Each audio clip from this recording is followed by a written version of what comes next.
Now that my dresser area is almost finished, I wanted to start getting back into a good skincare routine. I've been completely ignoring my skincare routine for the better part of a year and a half, and it's just got to stop. So I'm going to start with one of my old favourites, which is rosemary and thyme.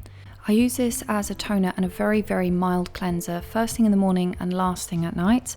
Both of these plants are astringents, which is what makes them so great as a toner, but what I'm going to be doing for the other terms that maybe you're not familiar with, I'm going to be putting on the blog post a complete explanation of what each of these words mean.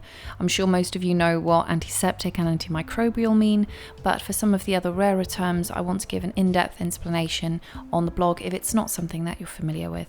But as to making it, very, very simple. You get a pot, you fill it full of water, you put the herbs in. I'm going to put a few sprigs of rosemary and then a handful of thyme. At the moment they're flowering, which is my favourite time to use them, and it's also my favourite time to use them in cooking because the taste is just spectacular. Make sure that they're submerged in water, turn the cooker on and then put it on the lowest possible heat. You're not trying to turn this into a pulp or a soup. You want it to just simmer away, so don't let it go to boil. You'll see steam coming off, but once you start seeing the water going a greeny yellow, you know it's good. If it starts going brown, you know that the water has been too high and you've basically boiled it, and you're going to kill off some of the properties of the plants. So keep that heat as low as possible, and if you're not sure, just turn it off and let it cool down. Once that's done, I'm just going to pour it into the bottle. I deliberately picked a small bottle just because with any kind of homemade skincare DIY, it's not going to last as long as something that you can buy commercially.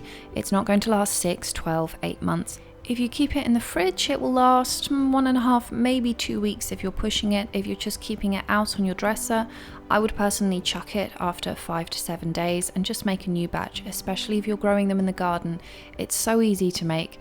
It's no harder than making a tea really, and then it's something that I can use every single day just to help my skin a little bit more and get my skincare routine back on track.